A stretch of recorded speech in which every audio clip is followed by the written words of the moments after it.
Hello, everyone, and welcome to our Friday one-hour live presentation of Women of Grace. I'm Janet Williams. I'm pleased to be with you today and looking forward to hearing from you.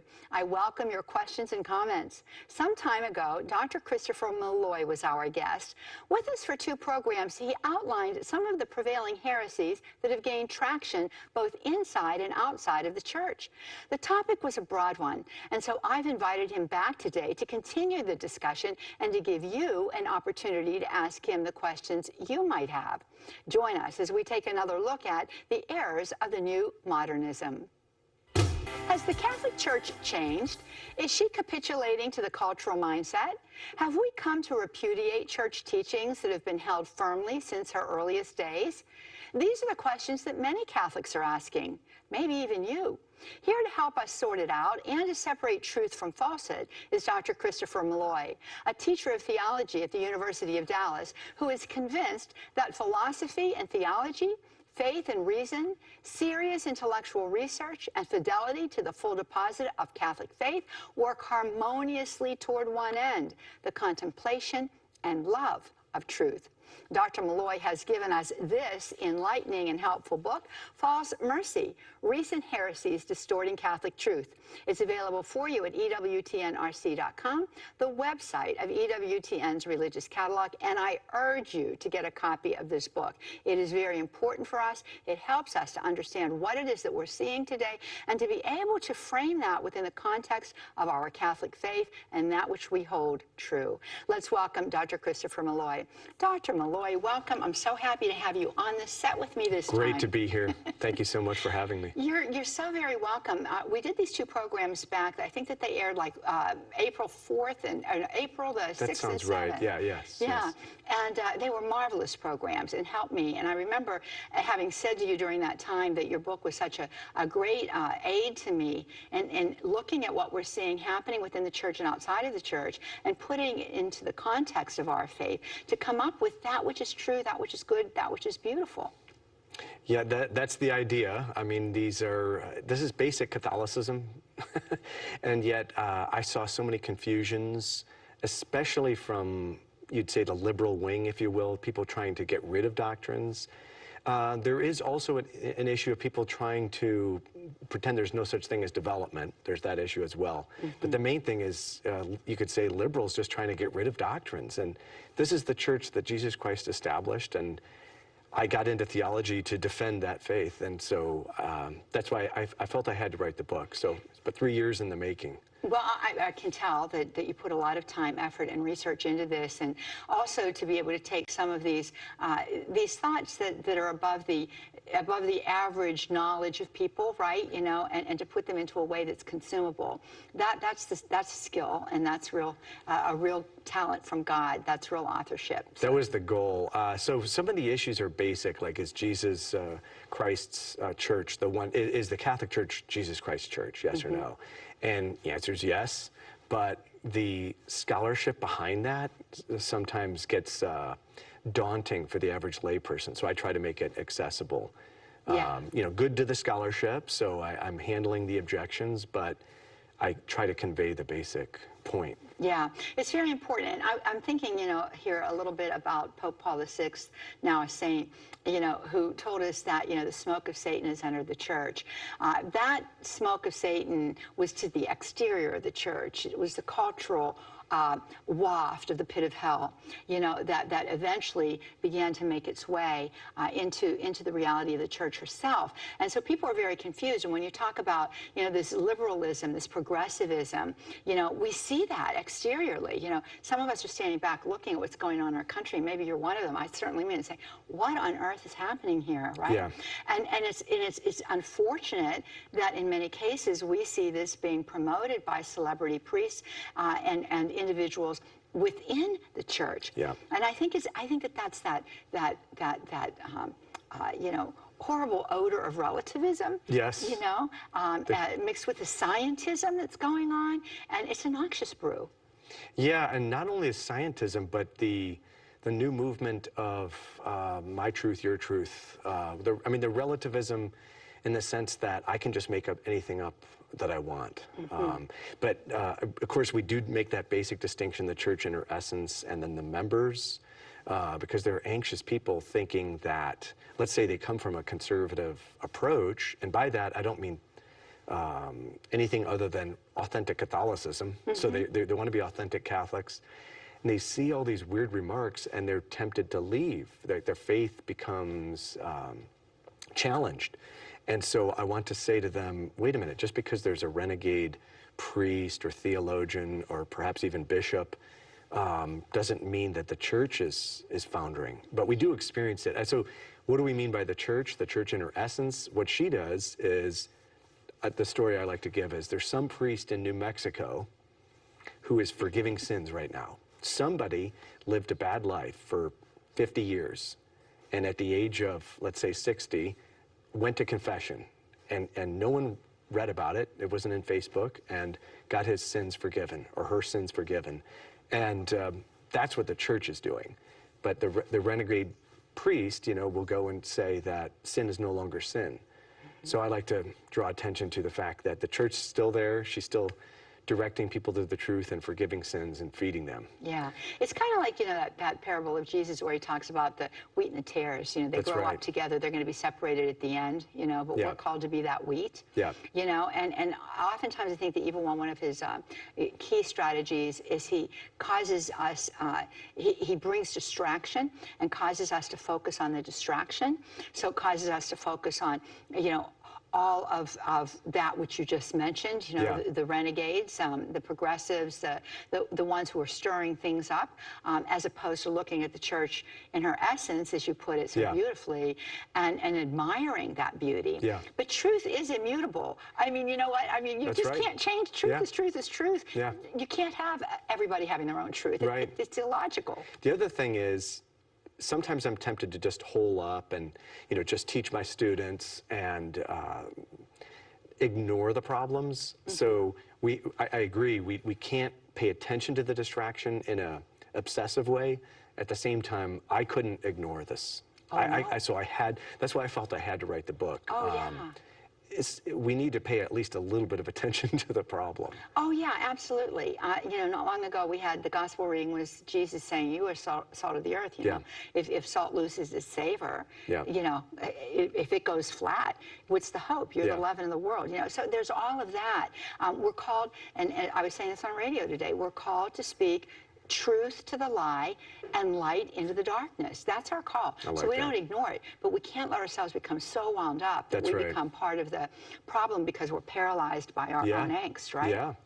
And you see people who have done that, spent all this time looking at the problems, and some of them have left or are in the process of leaving That's right. the church, and that's tragic. Right. The devil's getting it both ways. That's right. The body, blood, soul, and divinity of our Lord Jesus Christ being presented to us in the Eucharist is the body, blood, soul, and divinity of our Lord Jesus Christ, and will always be. Yeah. And why would we walk away from Yeah. that? Yeah. We've got to fight for the sake of the church. I mean, don't you remember confirmation? I don't know. You're younger than me. I do. Do you remember getting that little tap on you? I did you? not get that. See, I'm so sorry. I know. My children are getting it. Are they? Yes. Oh, yes. good. They're getting confirmed in the extraordinary form, so they're getting that tap. I did not, but it was a great moment. I felt the Holy Spirit. Not that we're all about just warm experiences in the heart, but I felt it, and it was pretty powerful. Yeah.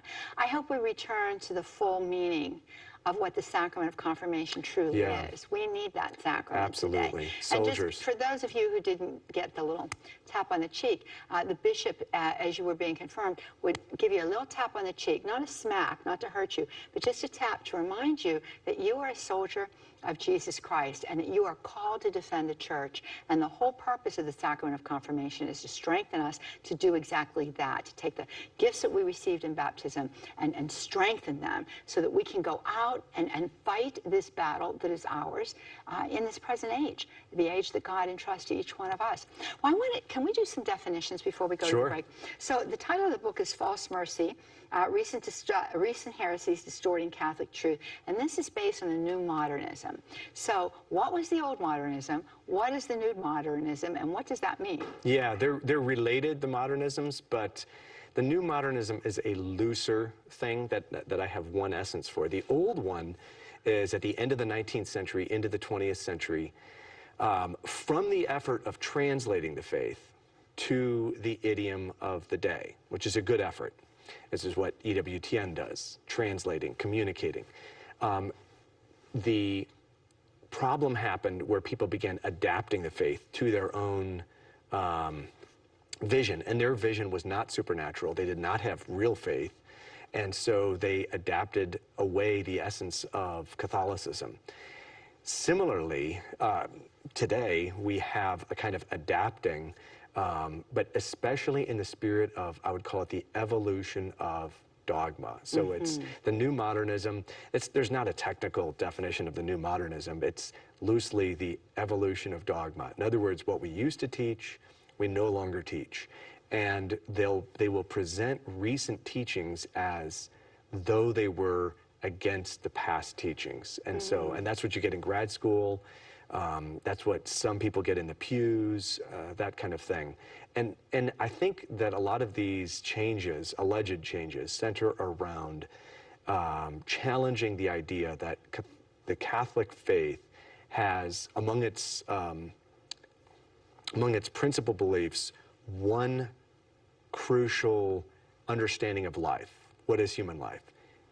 Human life is a pilgrimage whereby, from being conceived and born in original sin, we convert towards God and live a life in cooperation with His grace and are judged according to our works. God gives us His mercy to make our lives fruitful, to rescue us from our mistakes and our sins. He gives us hope for the future, but He will judge us on how we have responded to His grace. So is life a pilgrimage where there's a judgment at the end, or is it just a temporary waiting place where we can enjoy life now, maybe take up a cause or two, and then everyone gets into heaven? You don't need to live a moral life. Which is it? The new modernism is the latter. Life is a cakewalk to heaven. You don't really need to convert. Any religion will do, although Catholicism is probably the best way or something like this. Authentic Catholicism is, no, life is an exciting journey, and God's mercy is there, but He wants our conversion, because that's what's good for us. Yeah. Well, you know what, Chris? If you subscribe to the latter definition, the modernist definition, then there's no value in the sacraments.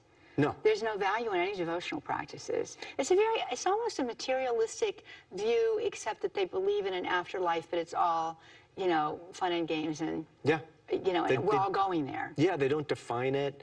I mean, you could think of some issues that you could talk about that, like, let's say there's a moral sickness that I have in this life. Well, that won't exist in heaven.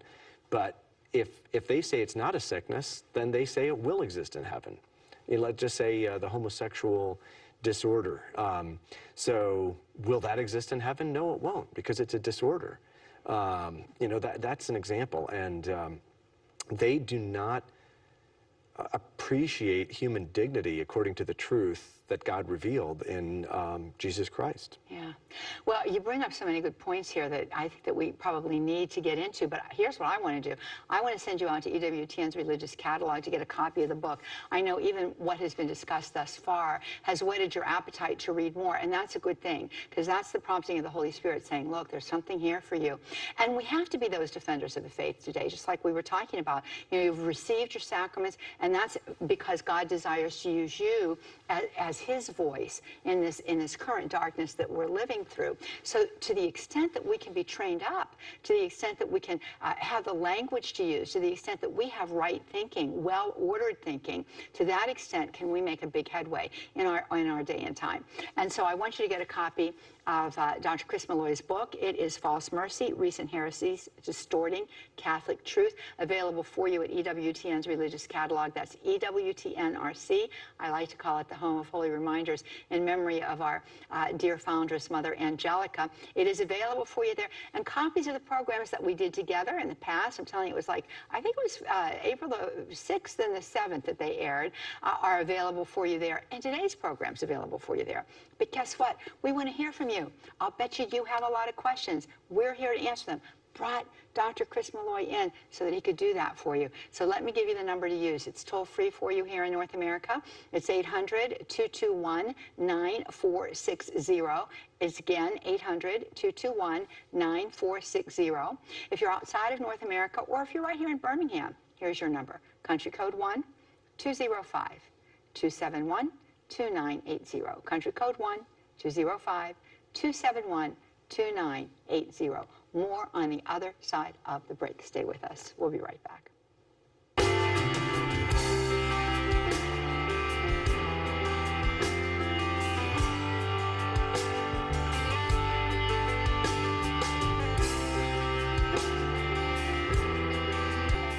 Welcome back, friends. We're visiting with our guest today, Dr. Christopher Molloy. He's the author of this book, and guess what? I really want to send you out to get a copy of it. False Mercy, Recent Heresies, Distorting Catholic Truth is available for you at EWTN's religious catalog, EWTNRC.com. One of the things that I so like about this book is not only does Dr. Molloy help us to understand this through the framework of theology, but he also helps for us to understand it through the framework of the practical realities of our Catholic faith and how it should be lived out in the world today.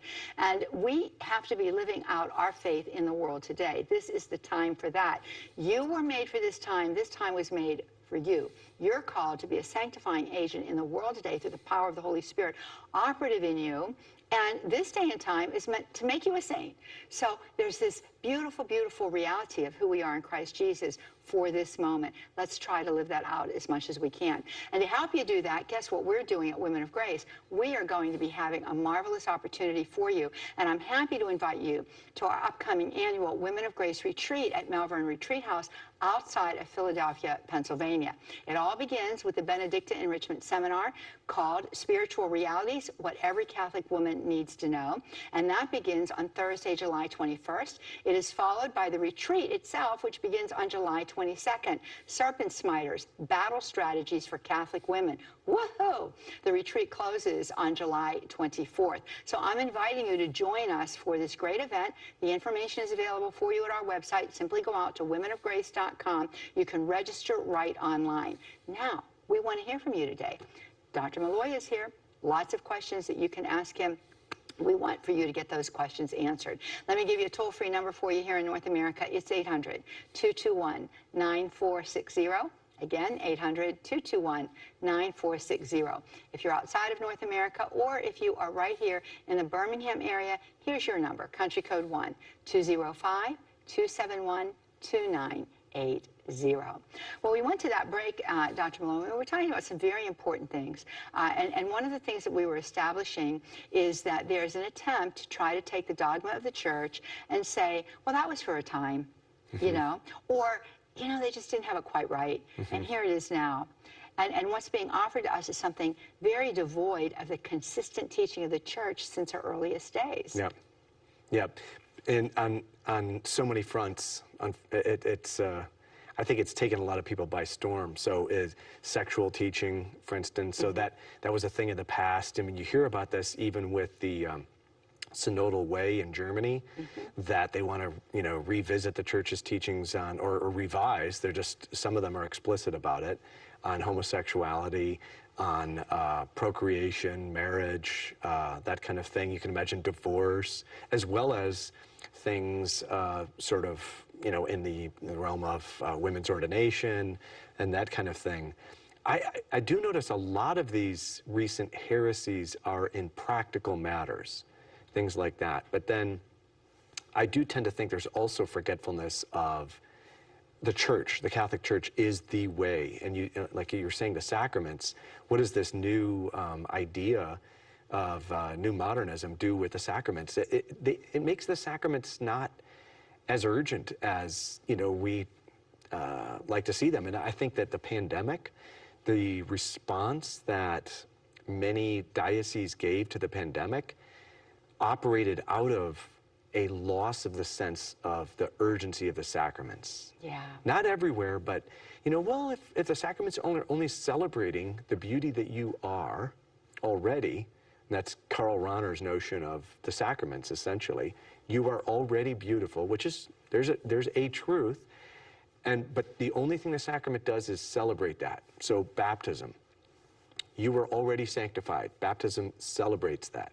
Even if you're an infant, you're already holy, and baptism announces this. So does it accomplish it? No. Well, if that's your notion of sacraments, why not delay them? You know, what's the big deal if you can't have your baby baptized during the pandemic?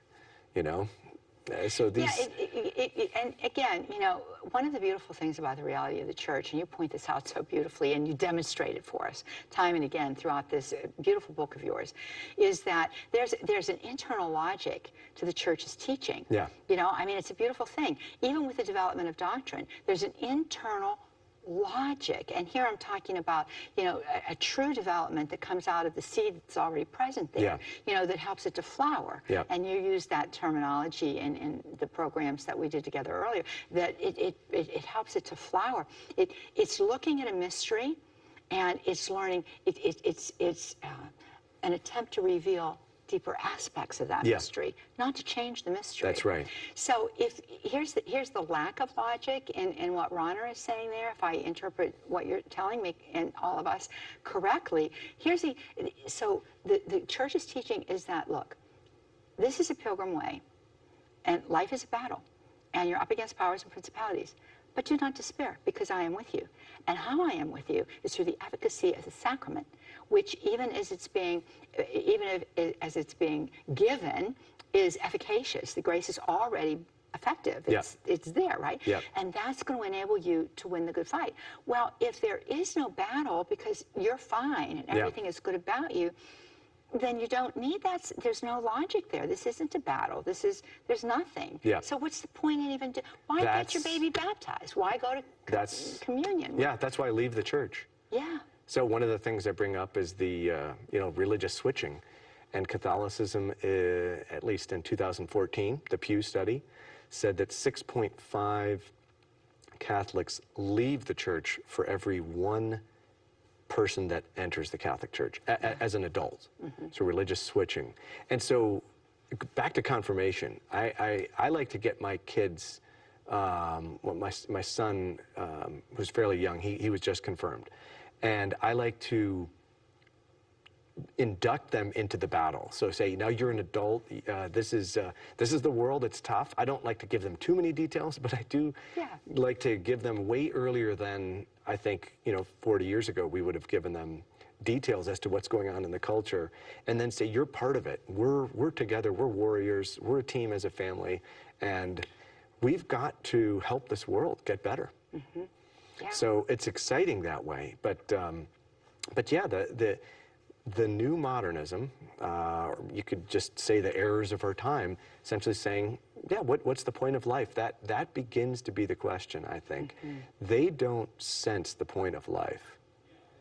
Yeah, in a very tragic way. I mean, why doesn't God just bring us to heaven right now? If, why are we being dragged through all these difficulties? I think sometimes that thinking enters some people's thoughts. Why do we have to go through all this pain and suffering? Well, if life is a pilgrimage, and if he respects and honors our suffering in love, and also we can offer it up in atonement, those two things, then life has got a lot of meaning. Well, it has tremendous meaning, and it has extraordinary value, because ultimately it's going to lead us into eternal life. Yeah. So that value is very great, and getting it right is very important, right? And that's not to say that we don't stumble and fall along the way, but we get up, and we go to that sacrament of reconciliation. A good friend of mine calls it, the sacrament of reconciliation is the medic on the field. That's right. You go in and you get yourself healed up, and you go out into the fray again, which is what a soldier does. I've been thinking, soldiers of Christ. Yes, that's right. I've been thinking too that for all of us who are struggling and we go back to confession for the same sins, that has got to tire the devil out. That you could always have hope. You can get there. You can go to the sacrament. You can ask God, even if you can't make it. Of course, you can ask God right here and now. Maximilian Kolbe used to say that. I love you. Please forgive me my sins, and then I'll find my confession is second I can get there. Yeah. Yeah, and that's a good thing to do because it's repentance before the Lord. Yeah. So it's a very, very good thing to do. You know, and the fact of the matter is this idea of being these soldiers out there, you know, it brings tremendous purpose and tremendous value to who we are in the eyes of God. That He's, as I said earlier, He's created me for this moment and this moment for me. There's supposed to be this kind of synergy there that works together for the ultimate good. You know, I want to talk for just a moment here. We've thrown around some things. You know what I wanted to mention too is this idea about when you're talking about the despair that we see in so many of our young people. I think that this goes back to something that you said earlier, where, you know, we see the value of life. Right? So, but our culture speaks against life. Yeah. Now, the culture won't say that it does, but it does. Yeah. It does by the very practices that it exalts. Yeah. You know, I mean, abortion is the sacred cow of this culture. Right? Yeah. We have transgenderism now. It's a defilement of the human person. Yeah. It's mutilation of the body. Yeah. I heard somebody say recently on television, I am now an authentic woman, and this is somebody who, you know, tried. This is somebody who is a man. Yeah. Well, he is a man. Yeah. His DNA will always say he's a man. He's not authentically a woman, no matter what has happened to his body. You know, these are immutable realities, and when we don't appreciate the fact, you know, that life and the human person, which is a composite of body and soul, has tremendous value, then life has no meaning. And you can end up with young people that are shooting children in schools. Right. Right? I mean, and why the culture can't tie these things together is beyond my capacity to understand. Yeah. You know, in a way, there's an exaltation of just the inner person choosing. It's like, that is what is it to be human? I'm just a spiritual chooser within this body, trapped in the body. So there's a Gnosticism. Oh, that's true. That's the transgender. You know, the body isn't my nature, which is me and shows me how I should live. That's John Paul II. Mm-hmm. That's the Bible, male and female.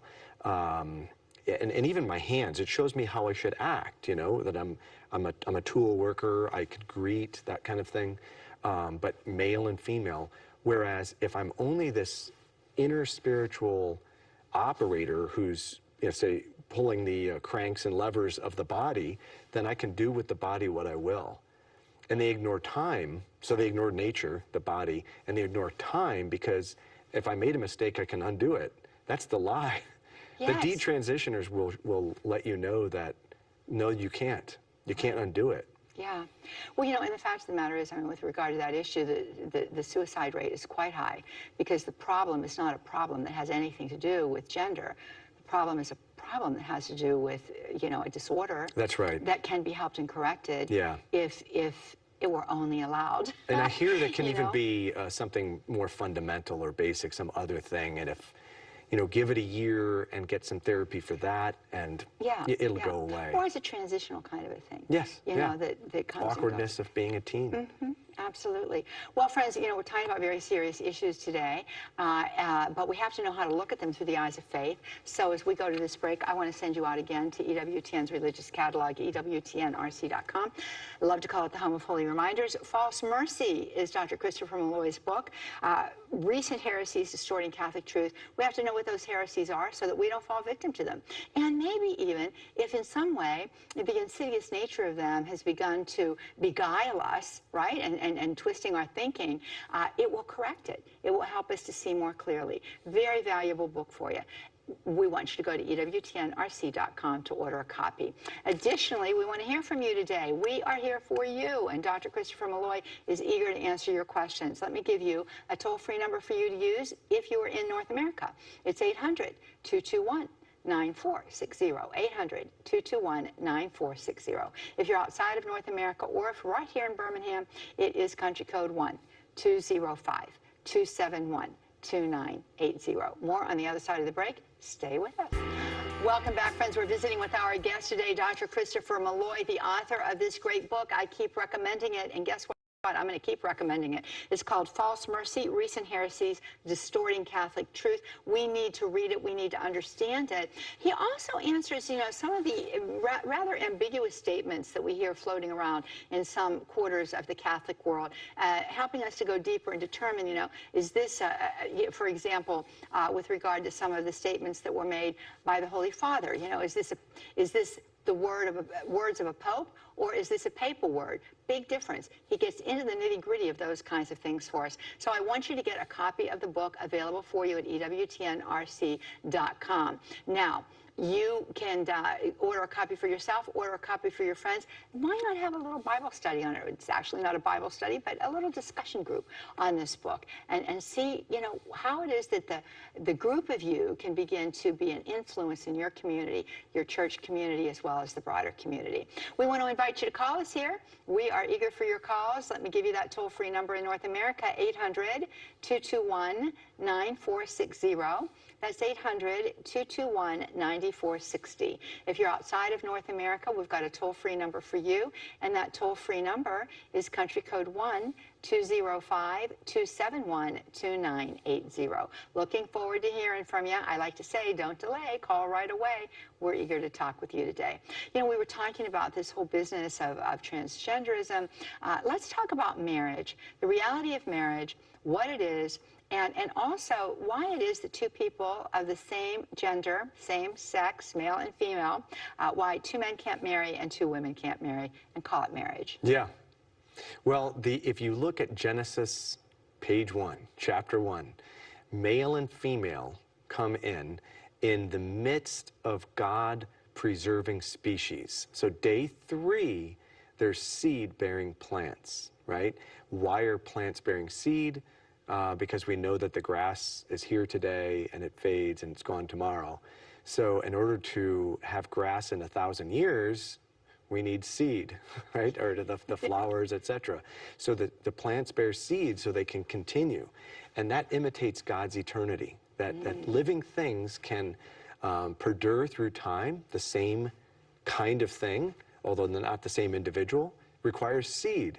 So male and female is part of that story of reproduction. And that shows us that we are in male and female so that God can preserve the human species. That's one of the reasons that he has divided the sexes, divided the human race into male and female, as well as the animals, etc. So marriage then is the uniting of male and female for the purpose of procreation. There are other aspects to marriage. The friendship, the lifelong union of husband and wife is the essence. But why does God have this kind of thing where male and female are together for life? So as to be the place in which new life can come into the world. Yeah, and it's for that reason that he endows the human person, male and female, with sexual capacities. That's right. For this to take place. Yep. So that is the purpose and the function of the ordering of our bodies according to that specific goal. And it happens by way of the order that God's determined it should happen. So if we misuse that part of our human person in a way that would, it would be a misuse, better phrase, it would be a misuse if we don't use that gift of ours for the purpose that God intended. That's right, yeah. So procreation is the end of marriage, and if you look at marriage more deeply, you can see that the man gives himself to the woman gives herself to the man. It's a total self-gift for life, and within that context, children can come into the world in the midst of that friendship. And I don't want to call it simply a friendship, but that's the goal, right? The reason I don't want to call it simply a friendship is we do have the reality of one spouse going the wrong way, but you're still married. If it was valid marriage in the beginning, then it's still valid now. Right. And we have to be faithful to that. We don't want to run out and seek an annulment just because we're having a bad week Right. In the friendship, right? Right. But the sexual act then is part of that total self-gift. And if I'm contracepting or something like this, I am going against the very nature of the act. And so that's what begins, that's the first kind of deviancy in that order. And then there are other deviancies which you can imagine follow from that. But contraception, I think, is the beginning of it. Maybe even you'd say divorce before that, but divorce and contraception, and then we've got sodomy, and transgenderism kind of tumbling out from that. Loss of the sense of why are we male and female? Well, and on the issue of sodomy, the church has been very clear throughout her history. Yeah. And you bring in all of the teachings of the church with regard to this and take them all the way back and bring them up to the current day. And the Holy Father has not changed that. So many people believe that he has, but no, he's not changed that. And he can't. That's the thing, is it's authoritative. So you were saying words of a pope and papal words is the way I put it, to say sometimes a bishop or a priest or the pope might speak his own opinion, not as a teacher, but his own opinion. Those are what I call words of a pope or words of a bishop. But papal words or episcopal words are words out of the office of teaching. And so many confusing statements often happen to be either words of a pope or alleged, right? Like that Scalfari guy interviewing the pope, and they're not actually. And you address a number of those in the book. Yes, that's right. Yeah, which is very helpful. And they're on this topic of sodomy, That's or right. civil unions, that kind of thing. Yeah. Yeah, and it's interesting too. One of the techniques that you use in your creative style there is this way of distinction. Yeah. You make these distinctions for us the whole way through, and you also have a conclusion to each, wrapping it up for us. So it's an extremely useful book. And I want to share that we have Cheryl. Cheryl does not want. She's not on the phone. She called in, but she doesn't want to be on the air here. She says that she has gay friends and has talked to people about homosexuality, and they say they are born that way. How do you respond to them? Yeah, so I do distinguish between the natural inclination and our experience, and they're not the same.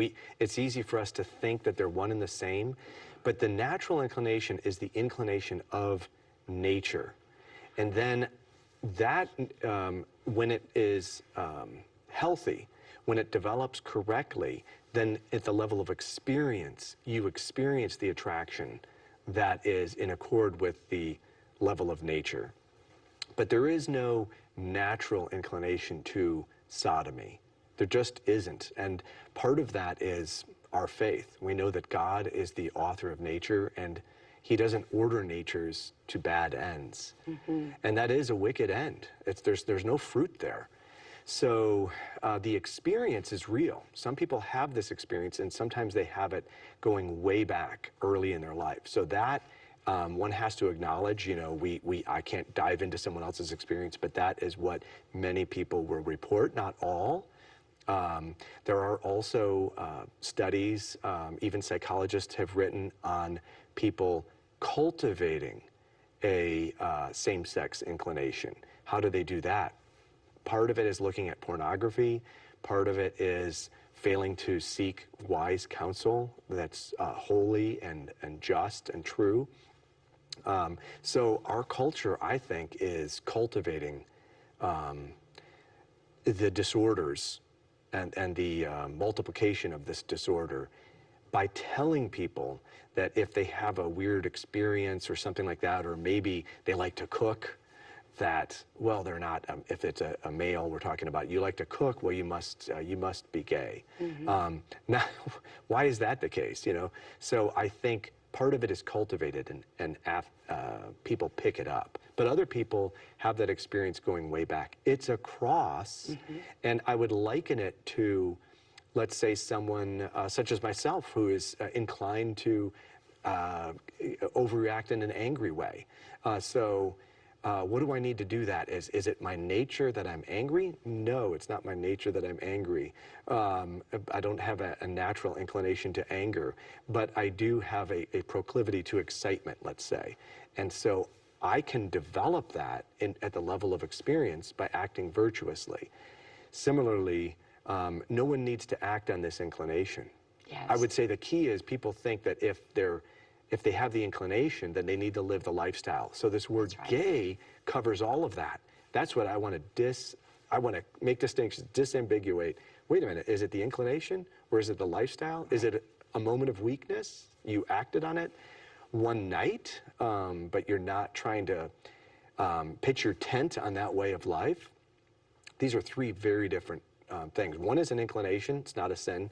The second is a sin, a weakness on one night, mortal, but nonetheless, more easily repented of.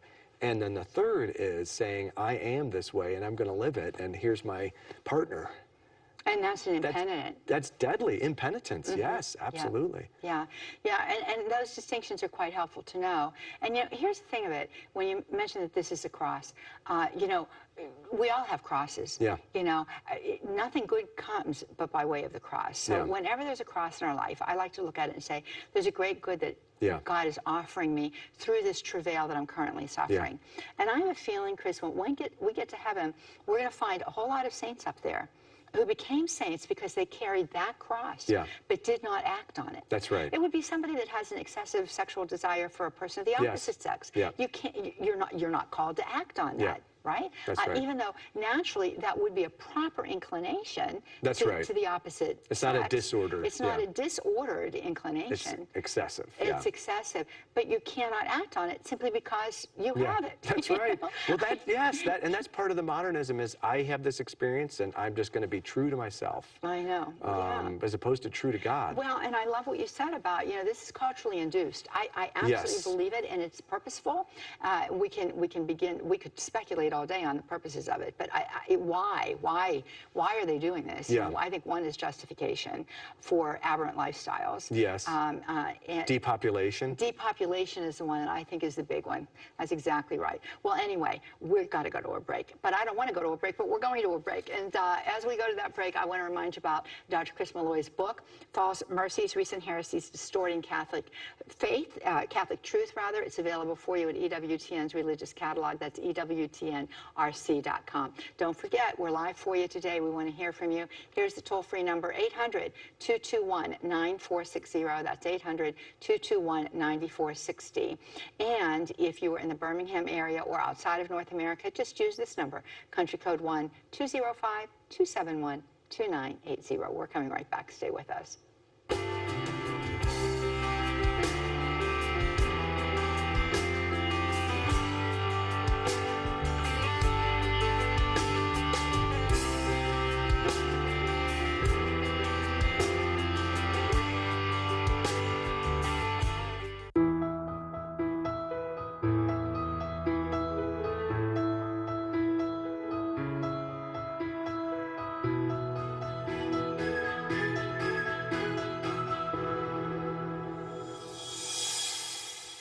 In the Nicene Creed, which we recite at Mass, we say Jesus Christ is one in being with the Father, and we've been saying it since 325 A.D. I'm Father Charles Connor, and this is the Church in Time. In the early 4th century, there was a priest named Arius in Alexandria, Egypt, who said Jesus Christ is not God, nor the Son of God. He's simply the highest creature of God. A number of bishops agreed with what he said, but the Emperor Constantine knew what a threat he was to the peace and security of the Church and to the peace and security of the empire. So Constantine convoked the Council of Nicaea to officially condemn Arius and the Arian heresy. And the Council of Nicaea used the word homousios. Jesus Christ is one in substance with the Father. What the Father is, the Son is. What the Son is, the Father is. St. Athanasius defended this great truth of our faith. And this has been the Church in Time.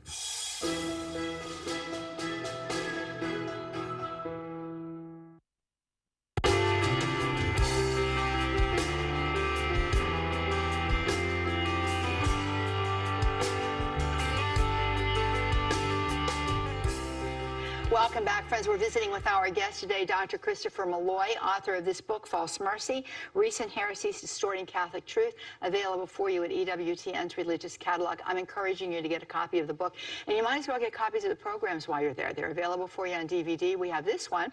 We did 2 earlier programs as well with Dr. Molloy, and that was back in April of this year. So you can just tell the person who is taking your order over the phone, or you can look for it online that way. We invite you to do that. We have a caller, Christopher, so let's go to our caller. Adeline is with us in Illinois today. How are you, Adeline? Hi. 2 questions. I'll shoot at you real fast because I really need the answer. I'm a grandmother, 75 years old, charismatic Catholic, CCD teacher, 10 years, you know, really a Catholic cradle church woman here. Okay, grandchildren. I've got 2 grandgirls that are both gay, lesbians. One's living with her girlfriend, and they want to get married. They're in their early 20s. Grandmother, what do I do? Do I go to the church? Do I go to the wedding? Do I stay back? What do I do? That's Oh, my goodness, Adeline. I'm so sorry that you have to, make a decision like this, and it's a tough decision to make. So I'm going to see what Dr. Chris Molloy has to say to you, and then I'll chime in. Yeah, my opinion is you can't go to the wedding, but you can express your love for this person, and even for her friend. However, not for the union. Well, I don't think I can add to that. That's exactly what I would advise. And I know, first of all, it's a heartbreaking situation. Second of all, it's heartbreaking to be put into the situation that you're put into, where you have to make a decision. But you would be, by virtue of your very presence, you would be encouraging the union. You would be a witness to it, sitting there saying, I agree with this, because that's what it means to go to a wedding. So you can't go. And it's bad. These actions are bad for these people. And so you're truly loving them by not going, but don't turn off the affection. That's right. That's crucial. So I have a friend whose daughter did this, went off the deep end, and they insisted that, she be modest around the home. She doesn't bring her friend home, even though they would pray for her friend. And eventually, after several years, the daughter converted. They kept the affection there, but they would not approve the lifestyle. That's right. That affection is the line of communication, so you can't break that. Hard to do that. But well, it's a tightrope walk. It's Christ's but, call. And Audrey is there, and I want to go to Audrey too. I hope that helps you, Adeline. I really hope it helps you. It's a harsh word to have to say, but for the sake of this couple, it's the only thing to say, and that's the title of the book is False Mercy, right? And that is a type of false mercy when we disorder compassion for a disorder. Yes, right? because it's nice to be with her, and you want to be with her, and you don't want to bring it up. It's tough. I mean, that does divide your heart, but you need to remember that you can't cooperate leading her on the path down. She needs help to come back. That's right. Well, and too, here's the thing of it, and you make this statement in the book, that true love would keep you from endorsing that kind of a union because it is intrinsically evil. It is a sinful relationship. So you don't want to, and that's going to affect eternal salvation if it's not repented of. So you can't stand as a witness to something like that. It's very, very, very hard. It's a hard word to have to speak to your loved one. We have Audrey. Audrey does not want to be on the phone right now either, but she wants to know, would Dr. Molloy's book be good for someone who has wandered and become an atheist? Yes, I would recommend it. However, I want to write a book for the person who doesn't have the faith, and I would just say it's not for that person, but anyone who's asking questions, even making objections against the faith, they could benefit from it. I think my audience that I had in mind mostly was those who are confused and are worried that the church is changing. So I would say conservative Catholics who are worried and confused. However, a lot of the stuff that I've written has benefited those who are like Lutheran or atheist, that kind of thing, relativists. Yeah, I would think so, because I think it helps them to perceive things through a very well-developed lens. Yeah, and I go to the argument. So in evangelization, is it nonsense or a sin? I go through the arguments that people have. Why you can't impose your truth on me. It's arrogant to proclaim the Catholic Church as the one true religion. And so, Triumphalistic. yeah, and isn't there a dignity of the individual? Aren't I worthwhile already? And the answer is yes to all that.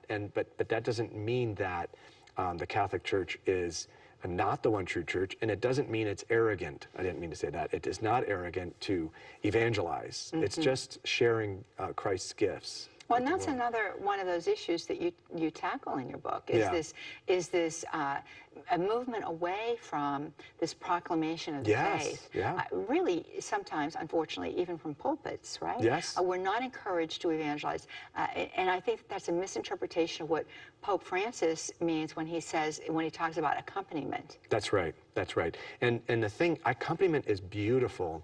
The one thing that I think we do need is help. If there are priests listening, you and I need help. If the priest preaches the truth from the pulpit, then we can accompany in those quiet moments when that gay person is asking me privately at the dinner table, you know, when other people have gone to wash the dishes or whatever, hey, why does the church do this?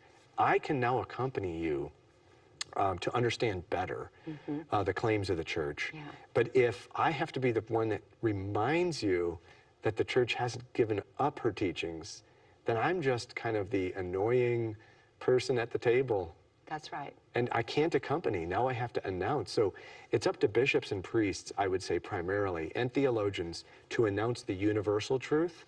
And then you and I in the pew or with our friend, you know, walking together or whatever, we can have the tough conversation. Yeah.